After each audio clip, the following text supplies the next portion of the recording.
Harvard professor Shoshana Zubboff is sometimes called the Karl Marx of our time. Her monumental book, The Age of Surveillance Capitalism, exposed the dubious mechanisms of our digital economy. According to Zuboff, our personal and private experiences have been hijacked by Silicon Valley and used as the raw material for extremely profitable digital products. The term surveillance capitalism is not an arbitrary term. Why surveillance? Because it must be operations that are engineered as undetectable, indecipherable, cloaked in rhetoric that aims to misdirect, obfuscate, and just downright bamboozle all of us, all the time. Connecting them. Don't be evil. Connecting them. Humanity. Don't be evil. Humanity. Humanity. It's about empowerment of the individual. The future is private. What really happens with your Facebook photos? Why are there hidden microphones in Google Nest? And Pokemon Go exposed as child molesters? In this episode of Backlight, Shoshana Zuboff reveals how Silicon Valley deceives us so well.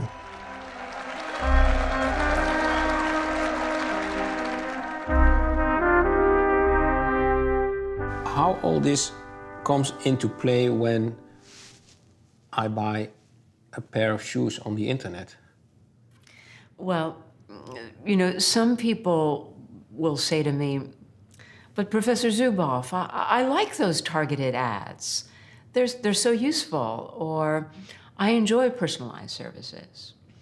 Sometimes people will say, you know, I have nothing to hide, so I don't care what they take. Each one of these statements is a profound misconception of what's really going on. We think that the only personal information they have about us is what we've given them. And we think we can exert some control over what we give them. And therefore, we think that our calculation, our trade-off here, is something that is somehow under our control, that we understand it. What's really happening is that we provide personal information, but the information that we provide is the least important part of the information that they collect about us.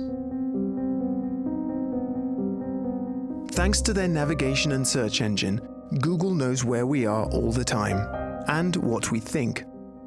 Facebook knows our hobbies, preferences, and friends, because they retrieve a lot of information from the digital traces we leave behind unwittingly.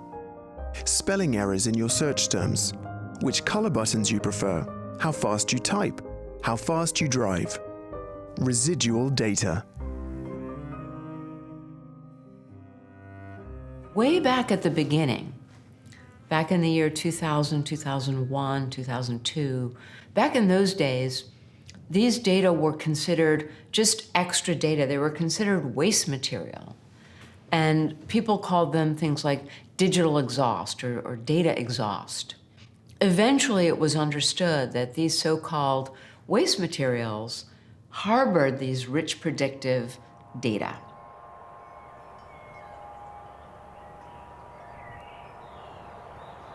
The search information we retain, we do for quality purposes. So for example, the Google spell checker, our did you mean feature that appears on Google, has been built using long periods of data around, you know, someone issuing a query and then issuing another corrected query right after that, and us learning those corrections. And it actually takes more than 30 days worth of data to build the world-class spell corrector that we have.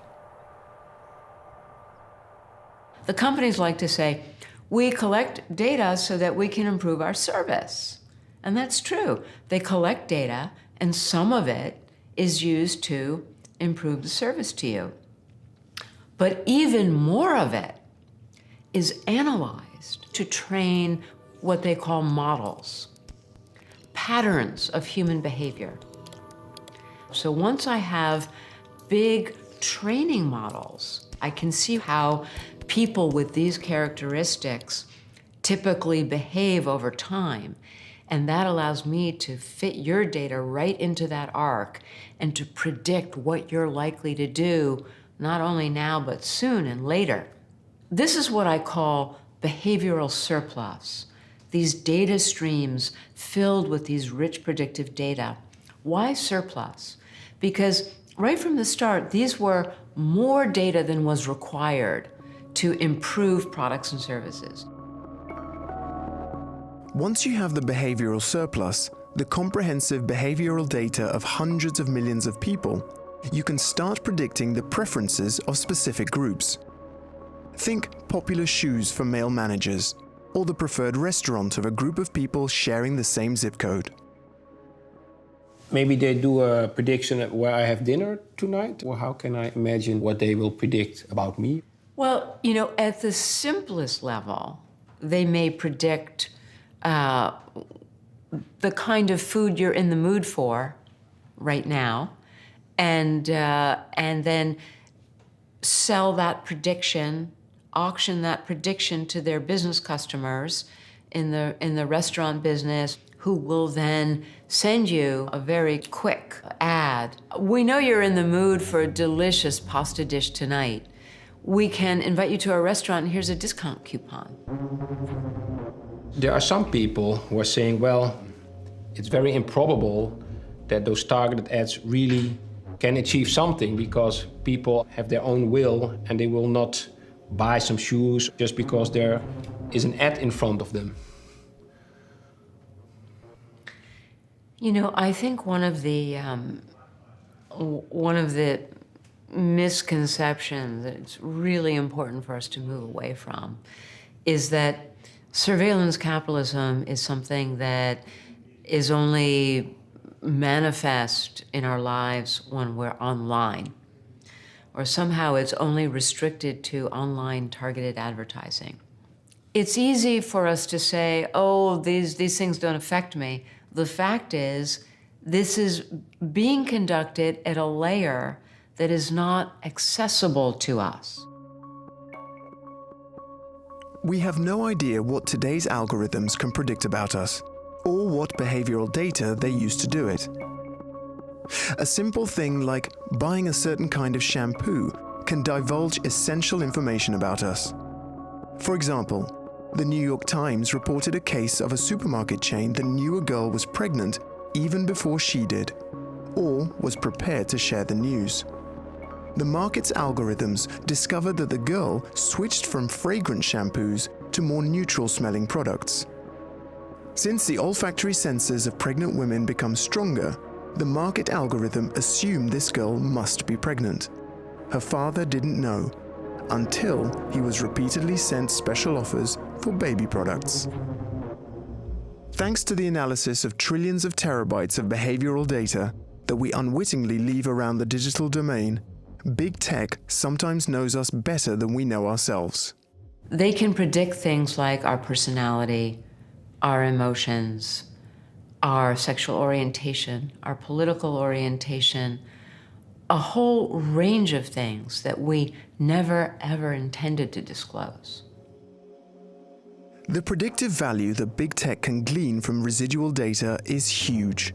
The family photos we post on our Facebook pages contain residual data from which vast amounts of valuable knowledge can be distilled.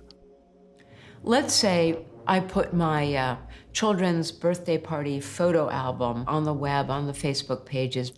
What we don't understand is that the most important thing there are not the photos per se. It's the predictive signals that these companies can lift from the photos. It's not just my face, but it's allowing them to have the face so that they can analyze the hundreds of muscles in my face. Uploading innocent snapshots on your Facebook page can have unforeseen consequences. Our faces, for example, are used to train algorithms to recognize facial features. And we have absolutely no idea what that facial recognition software is used for. These data streams with these rich predictive signals are fed into the new factories, the computational factories, analyzed for predictions of human behavior, and these predictions are then sold. Who are they sold to? They're not sold to us. We are not the customers. They're sold to businesses, to business customers who want to maximize our value to their business, whatever it may be. They use information from our faces, which we've given billions and billions of photos to Facebook to train models for facial recognition. Those models are then sold to military operations, some of them in China. And those Chinese operations do many things, including imprisoning the Uyghur, a subset of the Uyghur Muslim population in China, in what is rightly regarded as an open-air prison, where they actually don't have to have people behind bars because they track and follow them constantly through facial recognition. The knowledge obtained from our residual data can be sold to anyone. Facial recognition software, for instance, might be sold to a Chinese company that supports the oppression of the Uyghurs in China, or that helps track down advocates of democracy in Hong Kong. That way, our precious family photos might be used by Facebook to facilitate authoritarian regimes. And our privacy is guaranteed. Because it's not our faces that are sold, it's the residual data scraped off them.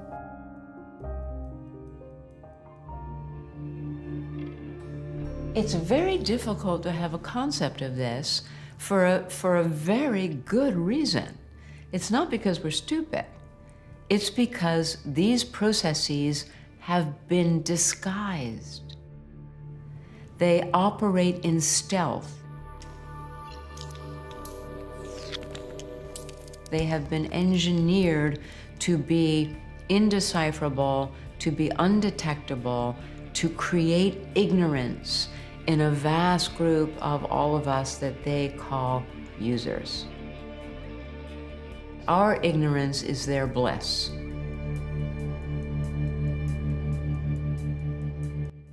There are some things that have broken through into the public view that we do know about. So let's talk about Facebook's massive scale contagion experiments. And this is where Facebook experimented with subliminal cues planted in its Facebook pages that would actually influence offline, real-world behavior and emotions, to see if they could make people feel happier or sadder using subliminal cues with language manipulation and word manipulation and so on. Well, when the experimenters wrote up this work in the very prestigious scholarly journals that published the results of these experiments, they emphasized two key findings. Number one, we now know that we can manipulate subliminal cues in the online context to change real-world behavior or real-world emotion. We know that we can be successful at doing this. Number two, we can exercise this power, these methods, while bypassing user awareness.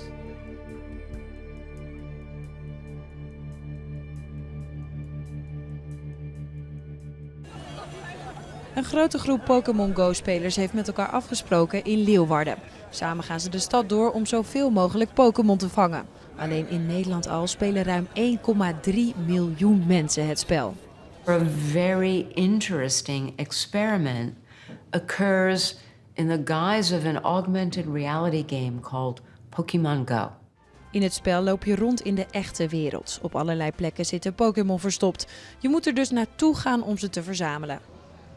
What are we not seeing when Pokemon Go is introduced in our country? It's important to understand that Pokemon Go is an augmented reality game that was incubated, developed inside Google for many years. Google being the first pioneer of surveillance capitalism, the inventor of surveillance capitalism. It was invented, Pokemon Go was invented in Google, incubated there for many years, developed there, led by a man named John Hanke. And John Hanke invented an operation called Keyhole, which was invested in by the CIA and later purchased by Google and called Google Earth. Google Earth was a CIA startup initially? Yes, Google Earth was something called Keyhole, and it was a CIA-invested startup.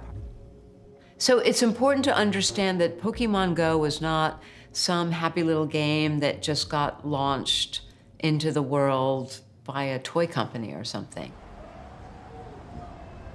When they decided to bring Pokemon Go to the public, they didn't want to bring it as a Google game. They brought it to market as Niantic Labs, which no one had ever heard of. Just a cool startup with this cool game.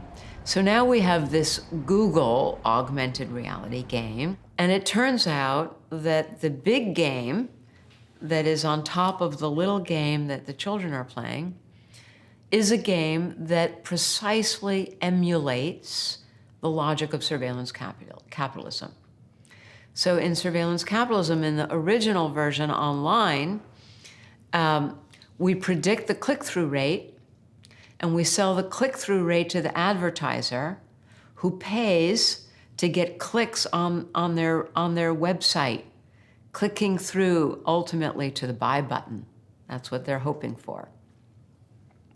Now, in the real world, business customers paid Niantic Labs, the Pokemon Go company, paid Niantic Labs not for click-through, but for the real-world equivalent of click-through, which is called footfall. To actually get real bodies with their real feet into real business establishments so that their feet would go fall, fall, fall, fall, tap, tap, tap across the store or across the restaurant or across the bar in order to buy something. So I could order by Niantic Labs a Pokemon in my ice cream parlor, for instance. All of these establishments, they're buying what are called, here's the term, lure modules. Modules like a gym that lure people to you. Not so that they will come and be happy, but so they will come and spend money in your shop or your restaurant. Starbucks, McDonald's, everybody was making money. Everybody was making money. Niantic Labs was making money, and all these businesses were making money. And the people playing the game had no idea. So they used the rewards and punishment of the game to herd you through the city to the places that were paying for your body. This was the game of Pokemon Go. This was the real game, the shadow game, getting you into a place where we have predicted that you will be, so that our predictions are worth more.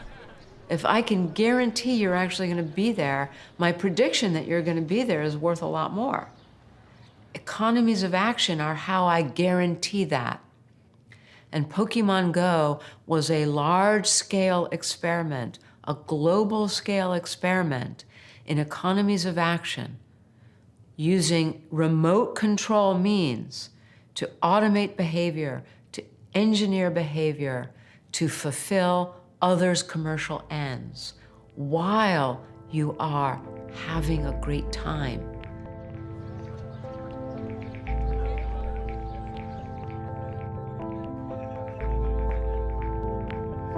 You are intended to be in the feeling of being served. You are intended to be saturated with convenience so that you will not notice and you will not complain. And all of this shadow operation will remain hidden because you will not ask questions, because you're so busy being entertained.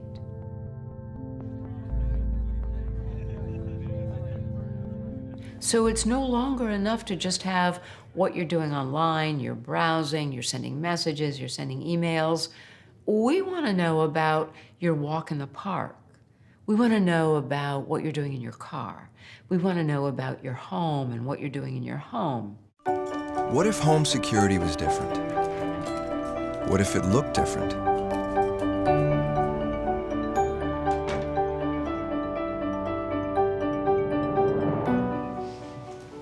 Well, it's a beautiful system.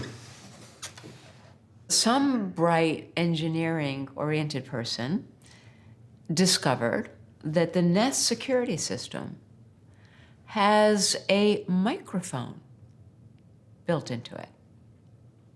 That microphone does not figure in any schematic. When you buy the security system and it has the piece of paper that you unfold and the schematic, or you go online to learn about it and there's a schematic, it does not show a microphone. It does not discuss a microphone. Now, why would you have a microphone there? Well, remember, what is our business? Our business depends upon extraction of behavioral surplus, scale, scope, and action. So, what better device to extract behavioral surplus, especially new forms, voices, conversations, what you're watching on television, what music you're listening to, who's coming in and out of your house, whether or not you're shouting at each other over the breakfast table. All of this has tremendous predictive value. Voices are what everybody's after, just like they're after faces. So now this becomes public. There's a, hey, Google, what's up with this microphone in your security system? What does Google say? Oops, so sorry. Oh, we didn't even know there was a microphone there. Oh, sorry. Why? Somebody put that microphone there, but we never intended to use it. This is their business. To obfuscate, to misdirect, to engineer our ignorance with mechanisms and methods that are undetectable and indecipherable. And if they confront you, deny it. Deny it for as long as possible until they habituate. If there's some element that fails to get habituated, then create an adaptation. All right, we'll make sure all those microphones are somehow shut off so that they can't be used. And then wait a minute, and when no one is looking, redirect it. So there will be a microphone in something else. There will be a microphone in the, in the home device or in the music player or whatever it might be. It will be back. What are you doing? What do you have in here? What if the measure of it working All right, guys, here we go. Daddy! was that you never had to think about it? There's two legal scholars, and they're at the University of London, and they analyze the privacy policy, how we give our consent to these devices, right? So they analyze these documents for one Nest thermostat. What happens is the thermostat collects data, it sends those data to third parties, and those third parties send data to third parties ad infinitum, an infinite regress, where your data is going goodness knows where. And no company takes responsibility for what the third parties that it's sending your data to may do with your data. Nest will say, if you don't want us to take your data and you don't want us to send it on to third parties, that's okay, but be aware that without your data, we will stop supporting the functionality of your thermostat. We will stop upgrading the software. Be aware that the smoke detector may no longer work.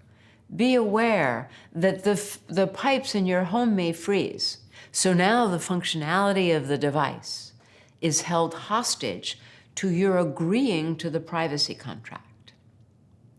And they say, by the way, even if you agree and we maintain the functionality, we're sending it to these other third parties and they're going to use it the way they choose, and we take no responsibility for what they do with it. All right, so now these two scholars do an analysis of one Nest thermostat, and what they conclude is that given these arrangements, any self-respecting consumer, anyone who's even a little bit vigilant about their consumption habits, should review a minimum of 1,000 privacy contracts in order to install just one single Nest thermostat in your home. You have 3 minutes to exit. What if it gave you time? And what you really need from home security? A sense of security. So they start extracting data at scale. First, it's everything you do online, and then pretty soon they need more data, but then they also discover that we need varieties of data. It's not just volume, but it's different qualities of data.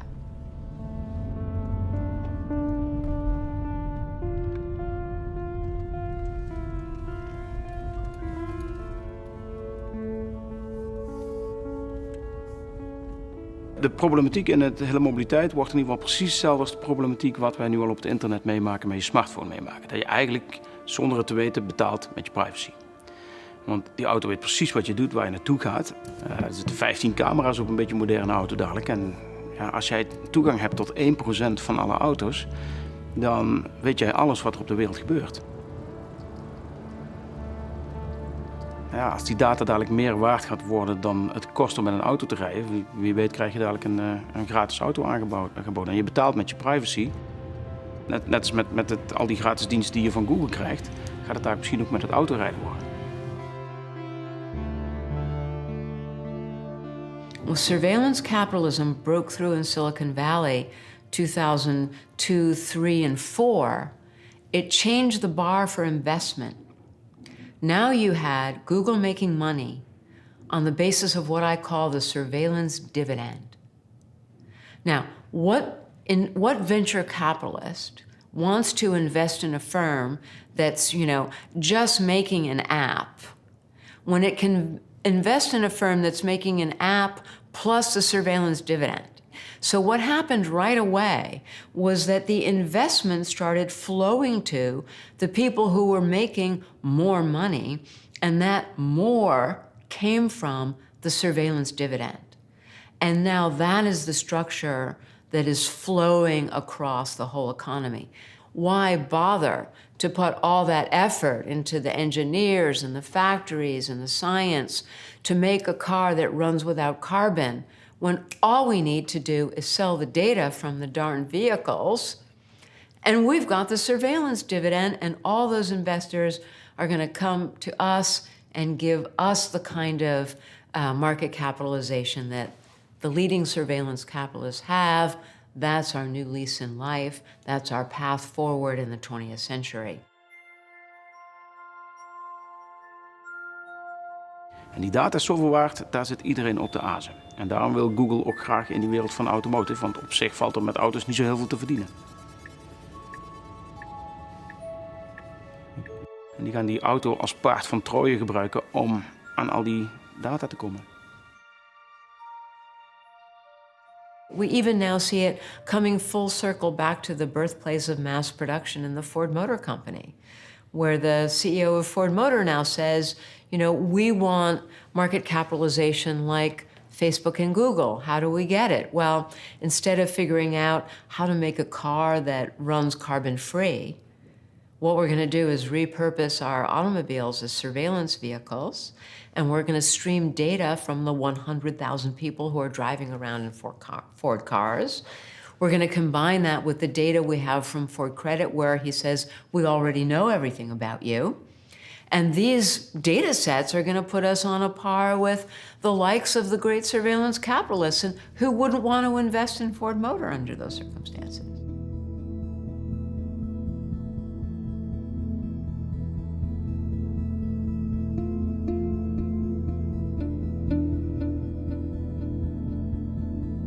The primary economy, what we perceive as primary economy, build a nice car, grow some nice food, build a house, means zilch in this surveillance economy. So this began with Android. Once Google acquired the ability to make the Android phone, there were a lot of people in Google who said, oh, this is fantastic. Now we have a phone like Apple, and we can sell a phone and we can make a great margin on that phone. And that margin is going to fund our profits, and this is going to make us really rich. But the wiser heads in Google prevailed. The people who already understood surveillance capitalism prevailed. And they said just the opposite. We want the phone and everything associated with the phone to be as cheap as possible. In fact, if we can get the price to zero, that's even better. We want everybody to have a phone, because the more they have the phone and the more they spend time on the phone, the more data we get from them. The more behavioral surplus streams into our supply chains. So if we can give it away, we're going to give it away. Google's free mobile operating system, Android, means Google holds the key to almost 90% of the world's smartphones. In order to obtain as much data as possible from all these cell phones, Google experimented with network balloons in those parts of the world where mobile internet is not available. Facebook, not to be outdone, flew network drones over growing markets and offered free internet in combination with the Facebook app. And connecting them represents one of the greatest opportunities available to humanity today.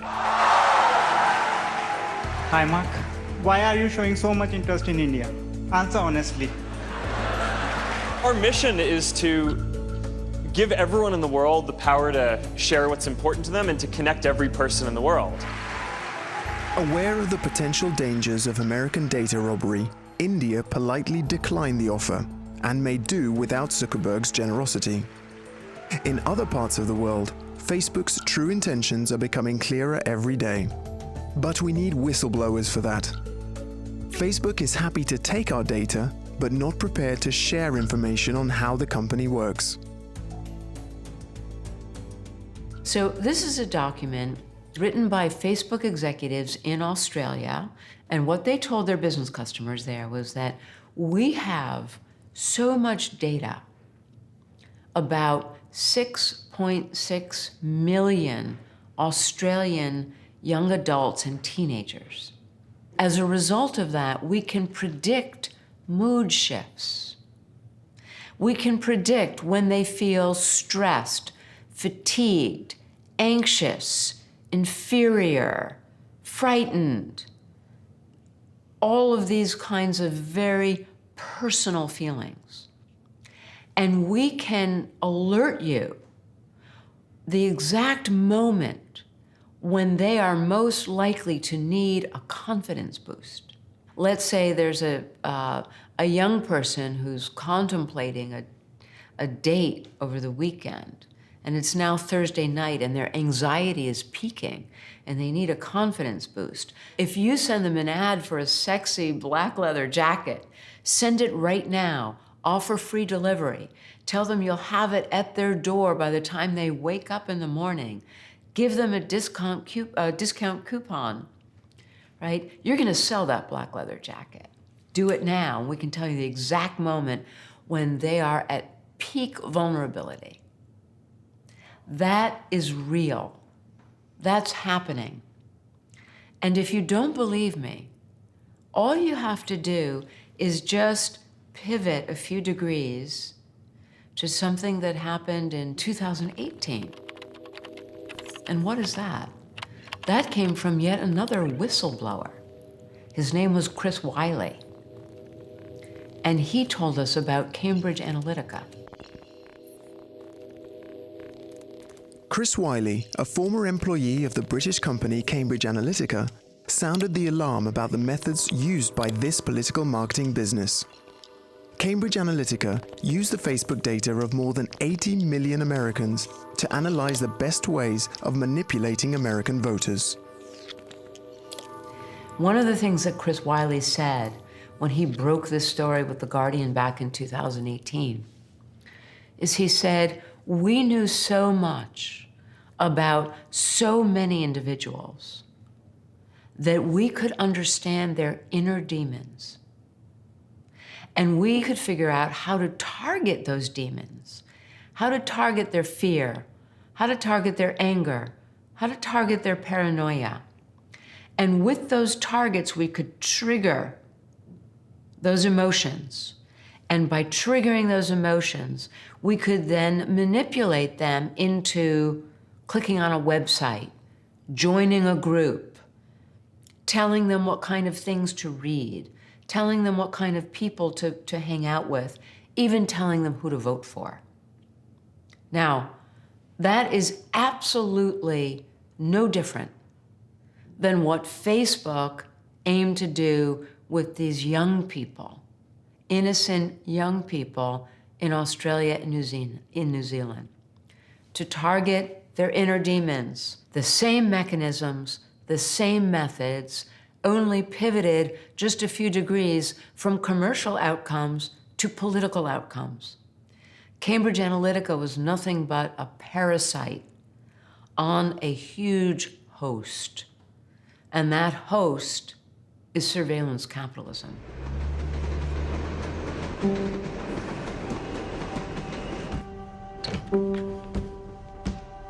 Hi, Ella. Hope you're settling in okay. You know how I always say, everything you need is already within you? The truth is, there's only so much you can do by yourself. Welcome to the office. We all need people to get where we're going. Ask yourself who you're going to do it with.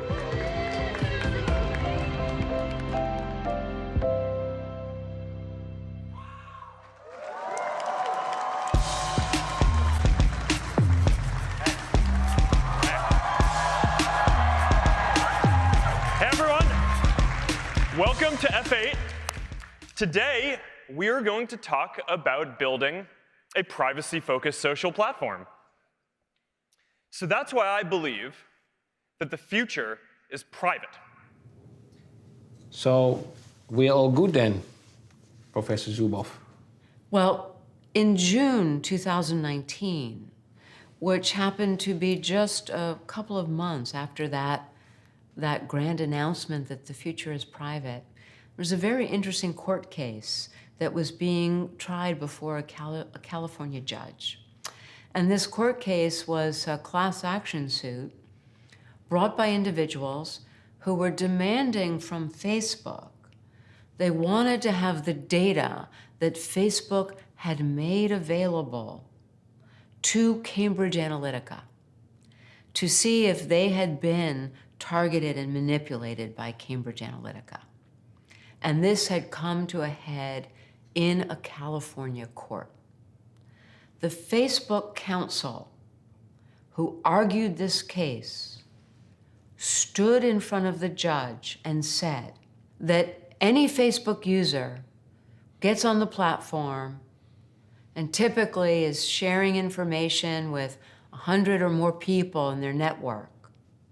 Once you've done that, you have no expectation of privacy that would make you legitimately able to claim any kind of privacy right in a suit like this or any other kind of privacy-oriented suit. And so here we have, again, the public operation and the shadow operation.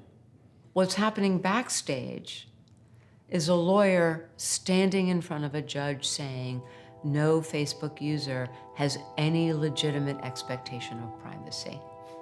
This is the next chapter for our services.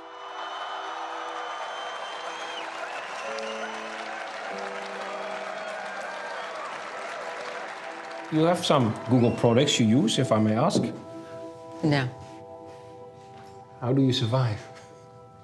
Perfectly well.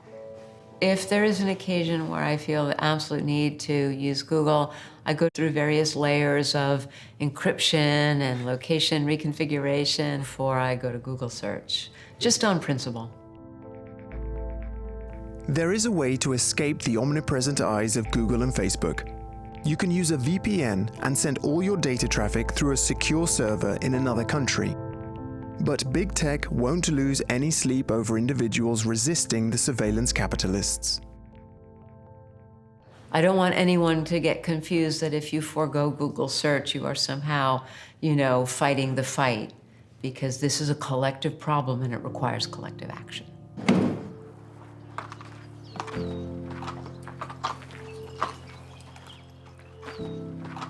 With us Amish, we are dependent on public transportation for any distance. And local travel, we do it in our slow way. And I think the horse and buggy slows us down and really helps the overall value that we're trying to create and preserve and not get carried away.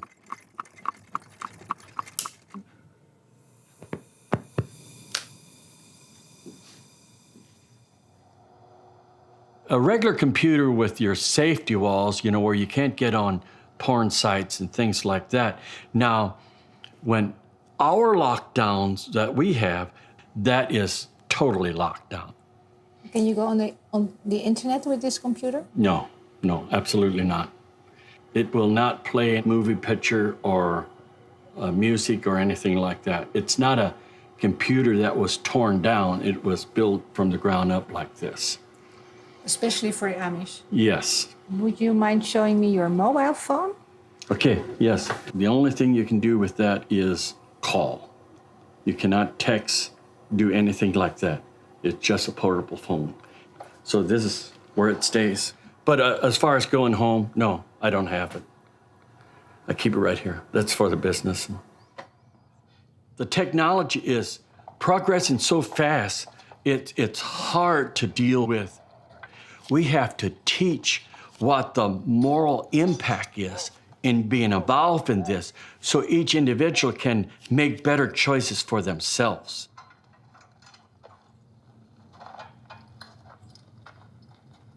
We use technology as long as we use it and it doesn't get to the point where it uses us and controls us. That's the bottom line of it. It's kind of strange that these people, from whom you can say are living in the past, maybe they're living in the future. It was just a minute ago that we didn't have many of these tools, and we were fine. We lived rich and full lives. We had close connections and friends and family. So, having said that, I want to recognize that there's a lot that the digital brings to our lives. And we deserve to have all of that.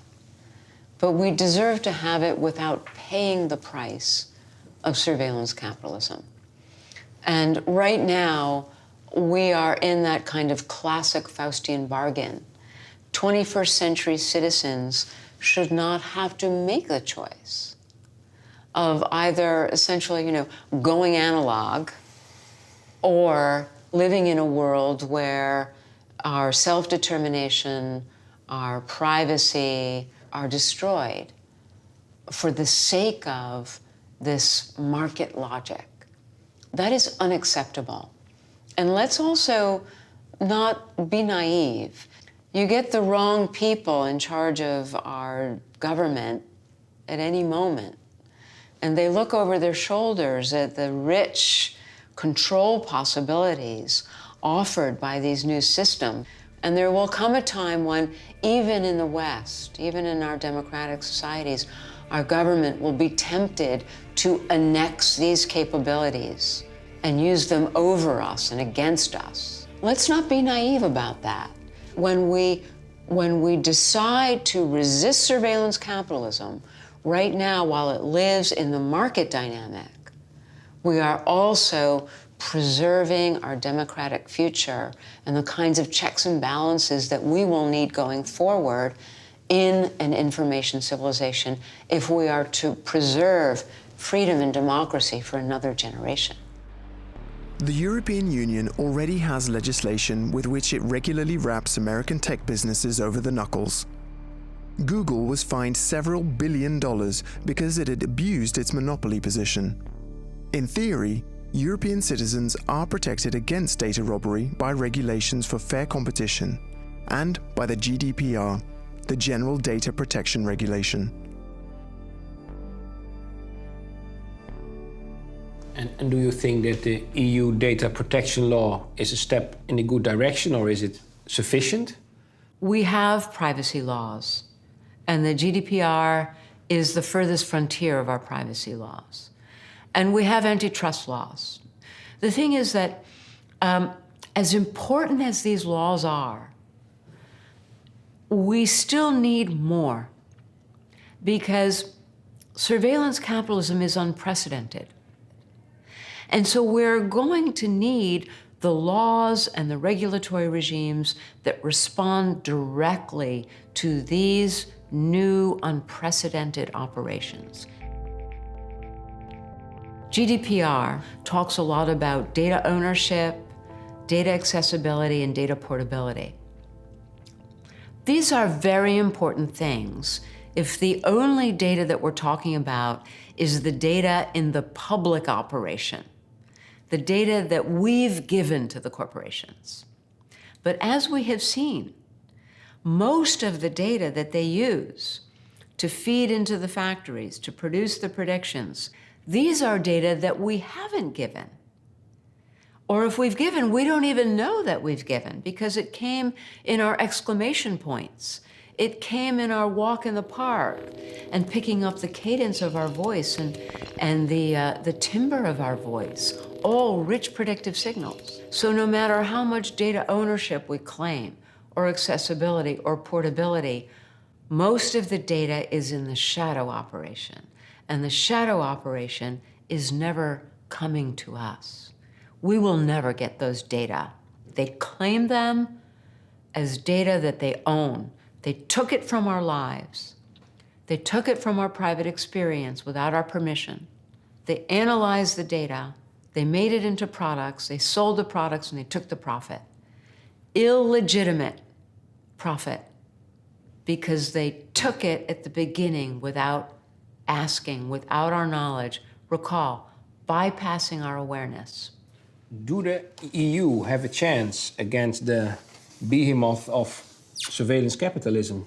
These 20 years have been the honeymoon for surveillance capitalism, because they have been 20 years largely unimpeded by law. Unimpeded by law. Why? Well, the most important reason is that they're doing things that have never been done before, so there are no laws against it.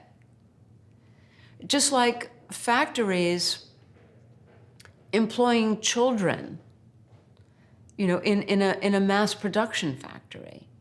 There hadn't been anything like that before, and there were no laws against it. And it took our societies a while to sort of wake up. We stood up against the extractive companies and their violence, the companies that came to be known as the Gilded Age, the companies where we turned around and we called their leaders robber barons. That's not what they were called at the time. At the time, they were worshipped as these, you know, wealthy gods and geniuses who knew how to wield the might of machines and capital. If we had been trying to stop it, to curtail it, to outlaw it for every one of these 20 years, and we had utterly failed, then I might, you know, put my chin in my hand and say, gosh, I'm starting to feel like things might be really bad. But that's not the case. We haven't even tried yet to stop it. Look, surveillance capitalism is 20 years old. Democracy is several centuries old. I bet on democracy. Thank you for watching. For more on this subject, take a look at the playlist. You can also watch this recommended video. Don't forget to subscribe to our channel and we'll keep you updated on our documentaries.